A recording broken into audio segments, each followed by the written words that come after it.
Projektas bendrai finansuojamas Vilniaus miesto savivaldybės, veiklos vykdomos per projektą Muay Thai ir Vilniaus jaunimas. Sveiki visi! Aš Žydrūnas. Ir aš Martynas. Šiandien mes jums papasakosim, kokias pirštinės reikia įsigyti Muay Thai treniruotėm. Nes pastebėjom, kad būtent naujokai dažniausia į treniruotės ateina ne su tokiom bokso pirščiam, kokios reikalingos būtent mūsų Muay Thai treniruotėm. Tai labai šiandien apsikruojam stalą, bet iš tikrųjų dar galima būtų ir kitą stalą nukrauti pavyzdžiais. Tai trumpai norim supažindinti su bokso pirščiam, kurias mes naudojam būtent treniruotėm mūsų klube. Tai pagrindė reiškia bokso pirštinės su velcro užsegimu, kad nereiktų treneriui vargti rišti visai grupiai raištukų. Tai pačios universaliausios pirštinės, odinės, ne dirbtinos odos, bet būtent odinės, nes oda geriausia kontaktuoja su mūsų oda, reiškia mažiausia braižo, mažiausia dirgina ją. Tai pirštinės pagrindė skiriasi pagal svorį. Reiktų pasirinkti pagal savo ranką. Aišku, suaugę vyrai turėtų jau pradėti pirštinę žiūrėti nuo 12, 14 ir 16 uncijų. Vaikai gali 8 arba 10 uncijų pirštinės rinktis. Priklausomai, aišku, nuo vaiko svorio, nes jeigu svoris didelis, tai reiktų pirštinės kuo didesnės rinktis. Čia turiu pavyzdį būtent Muay Thai mėgėjų federacijos IFMA patvirtintas varžybinės pirštinės. Jos yra 10 uncijų svorio ir su tom pirštinėm varžybose dalyvauja ir vaikai, ir suaugę žmonės, vyrai ir moteris. Aišku, pirštinės yra mėlynos arba raudonos, priklausomai nuo ringo kampo spalvos. Čia yra varžybinės, aišku, jas mes naudojam ir treniruotėse. Tas pirštinės ypač jau paskutiniuose pasirengimo etapuose, kai lieka kelios savaitės iki varžybų, tai stengiamės, kad visi su tokia dydžio pirštinėm pradėtų dirbti ir priprastų būtent prie šių pirštinių.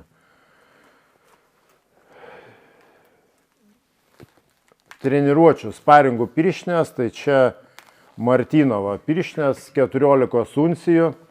Bet Martynas yra ir 16 uncijų pirštinės treniruotėm naudojęs.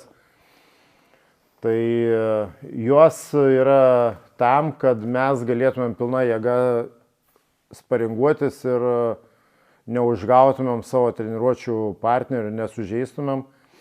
Ir taip, sakykime, priprastumėm prie rimto darbo, stiprių smūgių. Ir plius svoris didesnis, gaunas, kad rankom apkrova didesnė, mes geriau pasiruošiam varžybom. Čia turiu iškart pasidėjęs keletą pirštinių su raištukais, kurios yra naudojamos profesionalų kovose. Tai net gal galim iškart palyginti, mėgėjų varžybose 10 ozų profesionalų, nes toks įdomus palyginimas. Būtent, jos sveria lygiai tiek pat, bet kaip matot, yra tos žymiai didesnės, platesnės, tai tam, kad būtų lengviau galbūt ir užsidengti varžovo smūgį. Ir jos yra minkštesnės. Tai tas dydis gaunas, kad būtent porolonas vidinis turi daugiau oro tarpų ir jis geriau amortizuoja, sušvelnina smūgį.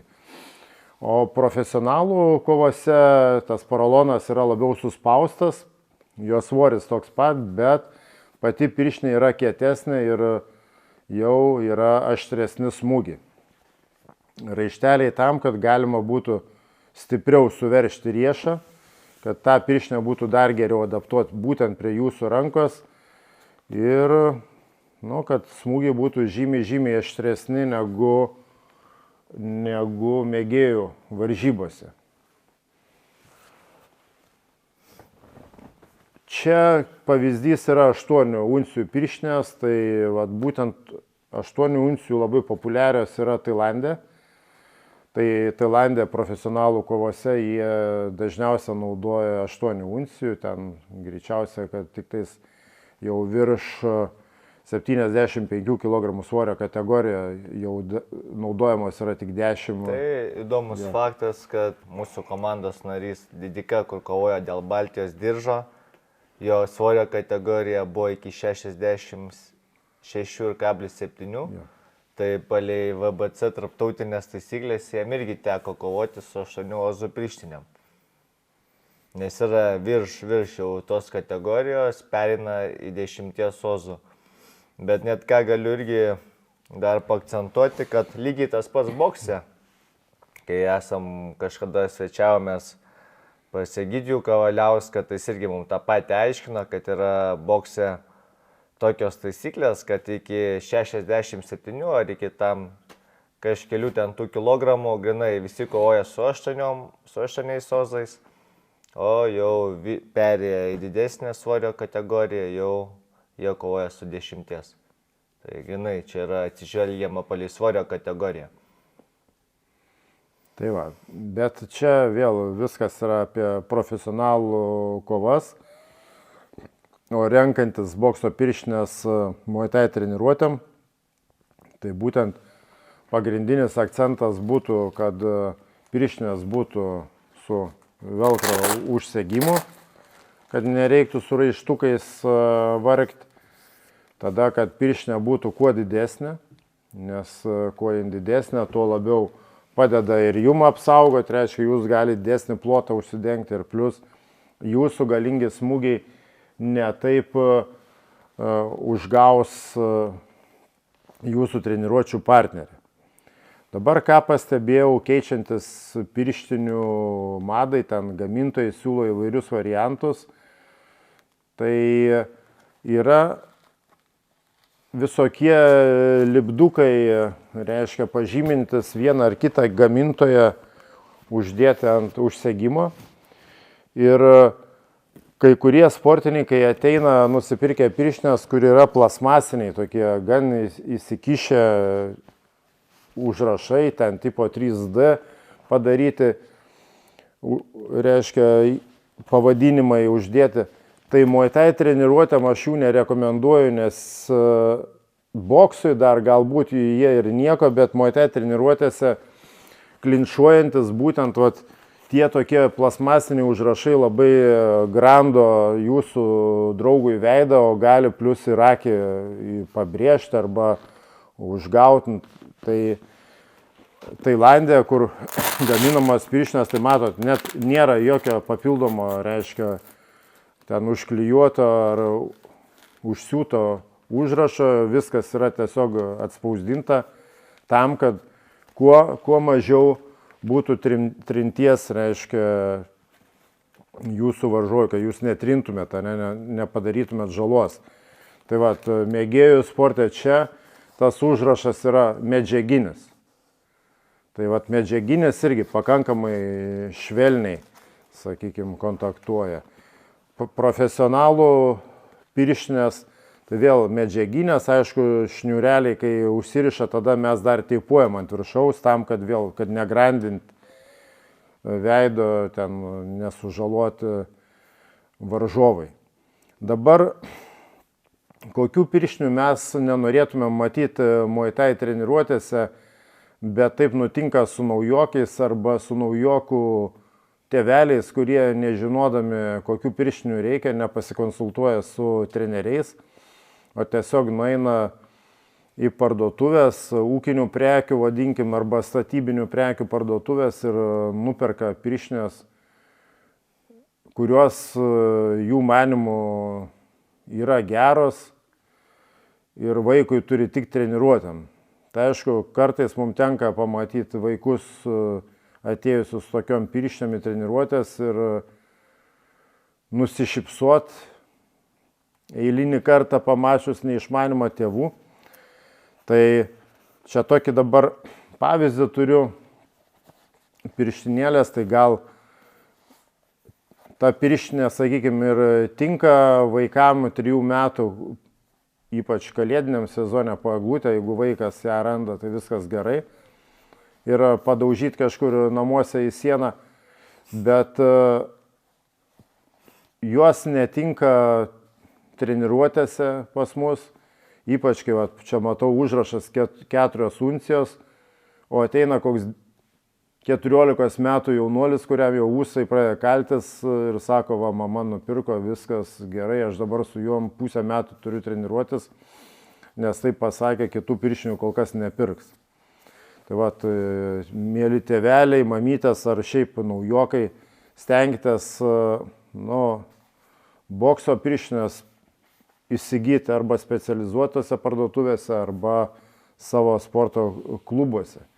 Būna atveju, kai į Muay Thai treniruotės ateina su MMA pirštiniam. Tai čia ne vienas toks atvejis, ateina žmonės ir pradeda su treneriu ginčyti, sako, ne, jos turi tokios ir turi būti, nes kažkur mačiau per televizorių. Taip yra viena lyga pasaulyje, kur Muay Thai kovas vyksta būtent su tokiom pirštiniam, bet čia yra tik tos lygos, toks, sakykime, išsigalvojimas. Jie nori kraujo, jie nori daug žalos savo kovotojams, kad kuo daugiau žiūrovų žiūrėtų ekstremales tokias kovas, tai jie leidžia su tokiom pirštiniam kovoti. Bet mūsų treniruotėm jos yra visiškai netinkamos. Nebent ateina žmogus pas mus, prašo pagalbos pasiruošti MMA kokiai kovai, tai tada būna išimčių. Čia turiu pasidėjęs vieną pirštinę, kuri būtent yra Muay Thai profesionalų pirštinė ir jin turi vieną išskirtinį bruožą, skirias nuo kitų šiuolaikinių pirštinių su raišteliais. Tai neturi nykštis jokio prisiuvimo. Kaip dabar daugumoje bokso pirštinių yra nykštis prisiūtas tam, kad neišsinarintumėm nykščio, kad neužkliūtų. Bet tailandiečiai, reiškia, pirštinės gamina be to prisiuvimo, tam, kad klinčią galima būtų pagauti, reiškia, paimti geriau už kaklą ar pagauti koją, kad galima būtų įdarbinti nykštį, gaudant varžovą. Tai va, tai pagrindiniai tokie būtų, reiškia, pastebėjimai apie bokso pirštinės, kokias reiktų įsigyti, norint treniruotis Muay Thai. Realiai nebijokit pasikonsultuoti, paklausti prieš perkant, kad nebūtų taip, kad nusiperkat ir nusiperkat prastos kokybės daiktą, pirštinės, tai pasikonsultuokit, paklauskit. Ir kaip treneris Žydrūnas minėjo, tai geriausia daryti specializuotose parduotuvėse arba jau klube, kuriam planuojat sportuoti. Nes tas klubas tikėtina nenorės jum įbrūkti kažkokio prasto produkto. Tai va, man tiesiog tokie pastebėjimai, o visam kitam, taip sakant, visai kitom pastabom, kurias treneris papasakoja, pritariu. Tik tiek tam kartui turbūt. Taip. Ir iki sekančių pasimatymų. Projektas bendrai finansuojamas Vilniaus miesto savivaldybės, veiklos vykdomos per projektą Muay Thai ir Vilniaus jaunimas.